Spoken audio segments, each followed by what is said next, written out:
আসসালামু আলাইকুম। তো আমাদের সবার অ্যান্ড্রয়েড ফোনে কিন্তু একটা করে জিমেল অ্যাড্রেস থাকে। আমরা ব্যবহার করি জিমেল অ্যাড্রেস প্লে স্টোরের জন্য, ফেসবুকের জন্য এবং অন্যান্য সার্ভিসের জন্য। আমাদের জিমেল অ্যাপটা আমাদের সবার ফোনেই কিন্তু থাকে।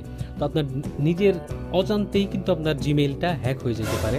আপনার এই সেটিংগুলো জানা উচিত যে কিভাবে আপনি সেভ থাকবেন। যেমন আমি জিমেলটা ওপেন করলাম, এইটা আপনার জিমেল ধরেন, ঠিক আছে। এটা আপনার জিমেলের মধ্যে প্রোফাইল পিকচারের মধ্যে ক্লিক করবেন, তারপরে এখানে ম্যানেজ ইউর গুগল অ্যাকাউন্ট। দেন এখান থেকে আমরা সিকিউরিটি অপশনে ক্লিক করব। সিকিউরিটি অপশনে ক্লিক করার পরে আমরা একদম নিচে চলে যাব। নিচে আসার পরে এখানে একটা অপশন পাবো manage all device. Manage all ডিভাইসের মধ্যে ক্লিক করবেন। এটার মধ্যে ক্লিক করার পরে আপনি দেখতে পারবেন যে আপনি কোন কোন জায়গায়, যেমন আপনি আপনার বন্ধুর ফোনে, অন্য কোনো কম্পিউটারে বিভিন্ন জায়গায় লগ ইন করে রাখছেন। তো এখানে পুরো লিস্টটা দেখাবে।